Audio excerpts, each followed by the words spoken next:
बता दिया था। अब उसके बाद हमारा डेवलपमेंट ऑफ स्पोरोफाइट, क्योंकि आर्चिगोनियम में जाइगोट बन चुका था। अब जाइगोट जो बन चुका था उसमें हमने क्या करना है, अब हमें जाइगोट से उसके जो स्पोरोफाइट, क्योंकि जाइगोट 2n नंबर की अवस्था आ चुकी है और उससे स्पोरोफाइट कैसे बनता है, तो जाइगोट से हम स्टार्टिंग करेंगे। तो पहले ये टॉपिक आपको डिस्क्राइब करेंगे, बाद में हम आपको स्ट्रक्चर ऑफ, ये आपको कैप्सूल की स्ट्रक्चर बताएंगे स्पोरोफाइट की, ठीक है।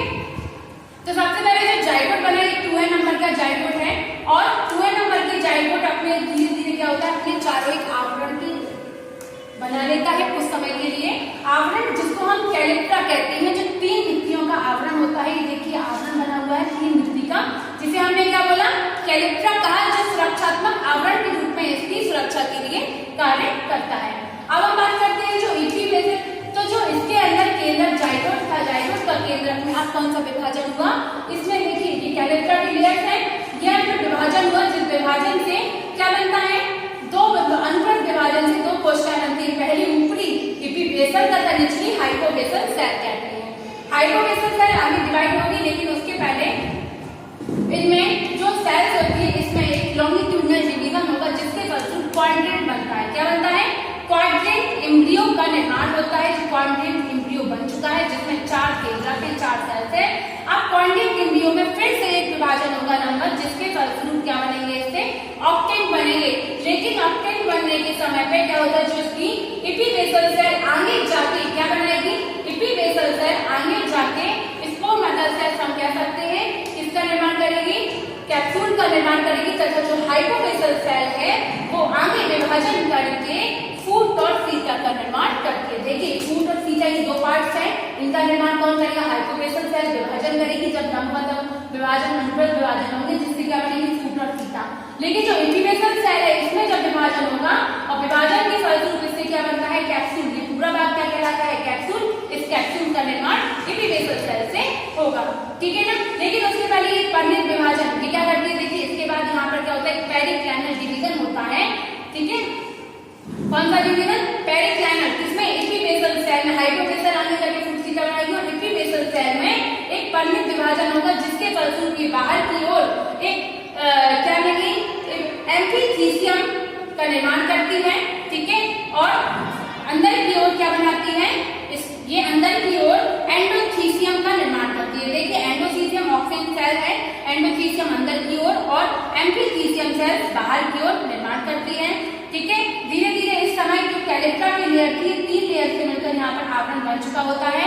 3 लेयर, एक पेरिकाइनियम होती है अथवा तथा पेरिचीटियम होती है और एक कैलिप्टा होती है, ठीक। जो अब हम बात करते हैं जो एम्फीथीसियम है, एम्फीथीसियम चारों ओर ये क्या बनाता है, जैकेट का आवरण का निर्माण कर लेता है, ठीक। और जो एंडोथीसियम सेल्स थी ये आगे विभाजन करके आर्ची स्पोरियम का निर्माण करती है। किसका निर्माण करेंगे, आर्की स्पोरियम का निर्माण करेंगे। जो आर्की स्पोरियम है वह क्या बनाती है, आर्की स्पोरियम कुछ फर्टाइल सेल्स, स्पोर्स तथा इलेटर्स, जो आर्की स्पोरियम की जो सेल्स होती हैं वो स्पोर्स का निर्माण करती हैं तथा स्पोर मदर सेल के रूप में कार्य करेंगी, स्पोर मदर सेल्स बनाती हैं। और जो फर्टाइल कुछ सेल्स थी, स्पिराइल सेल्स हम कह सकते हैं, वो आगे जाके क्या बनाती हैं, इलेटर्स का निर्माण करती हैं, ठीक है। तो ये इतना फिनिश हुआ। ये अब हम क्या करते हैं, जब इसमें जो स्पोर्स बन जाते हैं तो ये स्पोर्स कैसे होते हैं, टेट। अब इनमें क्या होगा, मियोसिस अर्धसूत्री विभाजन होगा, जिसके फलस्वरूप ये टेट्राड बनाते हैं तथा स्पोर्स अर्धसूत्री विभाजन से 4 हैप्लॉइड अवस्था में आ चुका। जब भी क्योंकि अभी 2n नंबर का जाइगोट था, अभी इसमें विभाजन नहीं हुआ था, इसको अंकुरित होने के लिए अब क्या होगा, इसमें अर्धसूत्री विभाजन होगा, मियोसिस कराएंगे। जो मदर सेल थी वह विभाजन करके हैप्लॉइड अवस्था में आ जाती है, ठीक है। हैप्लॉइड अवस्था में किसके माध्यम से आई, अर्धसूत्री विभाजन से 4 हैप्लॉइड स्पोर्स बना लेती है टेट्राड के रूप में, और जो इसके अंदर कैप्सूल में भरे रहते हैं। और ये क्या है, आपके इलेटर्स है, ये स्पाइरल थिकनिंग वाले होते हैं, स्पाइरल थिकनिंग, तथा इनमें पॉइंटेड एंड पाए जाते हैं। देखिए पॉइंटेड एंड पाए जाते हैं और स्पाइरल थिकनिंग होती है। ये वाटर एब्जॉर्प्शन, पानी अवशोषण करने में हेल्प करते हैं। और जब कैप्सूल में ये पानी को एब्जॉर्ब कर लेंगे तो ये क्या होगी, वो सिकुड़ने लगेगी और कैप्सूल बिक्री फट जाएगी। तो हम कह सकते हैं कि स्पोर्स के विकिरण में इलेटर्स हेल्प करते हैं, ठीक है। अब हम बात करते हैं, मान लीजिए ये तो मैंने आपको प्रक्रिया इसी प्रकार से बस यही स्पोर बाहर निकलेंगे और जर्मिनेट होकर क्या बनाते हैं, नए हैप्लॉइड थैलस का निर्माण, प्लांट का निर्माण कर लेते हैं। लेकिन अब हम बताएंगे कि एक सिंगल क्वेश्चन आपसे पूछा जाएगा, मान लीजिए स्ट्रक्चर ऑफ मैच्योर स्पोरोफाइट, तो आप ये स्ट्रक्चर बनाएंगे, ठीक है, जिसको 3 भागों में डिवाइड करेंगे, फूड, सीटा और कैप्सूल। सबसे पहले जो फूड होता है ये आधारीय बेसल भाग होता है जो आर्चीगोनियोफोर पर लगा रहता है। आर्चीगोनियोफोर में इसको साधे रखने का काम करता है तथा ये जल एवं खनिज लवणों का अवशोषण करता है।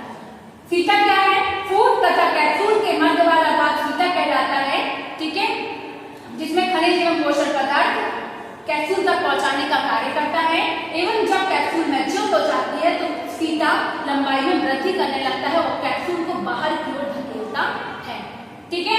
अब हम बात करते हैं कैप्सूल क्या है। कैप्सूल एक जैविक सेल का आवरण है जिसके अंदर स्पोर मदरसेल तथा इरेटर्स, स्पोरटेट्राइड्स, ठीक है, स्पोरटेट्राइड्स भरे रहते हैं तथा क्या पाए जाते हैं इसमें, स्पाइरल थिकनिंग वाले क्या पाए जाते हैं, इसमें लेटर्स पाए जाते हैं।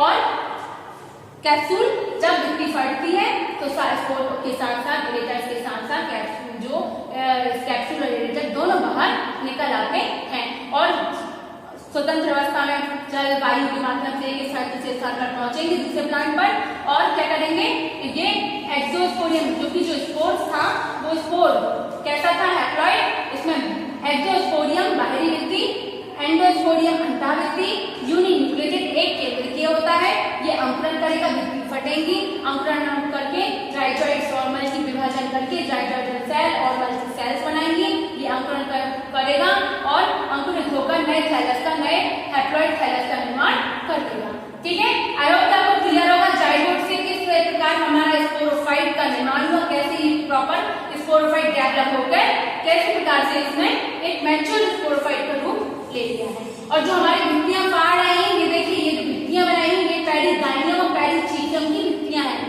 ठीक है ना। जो भित्तियां यहाँ बनी हुई थी, आवरण बनी थी पेरिगाइनियम, तो ये वही भित्तियां हैं, ये कैलेक्ट्रा वगैरह की भित्ति है, ठीक है।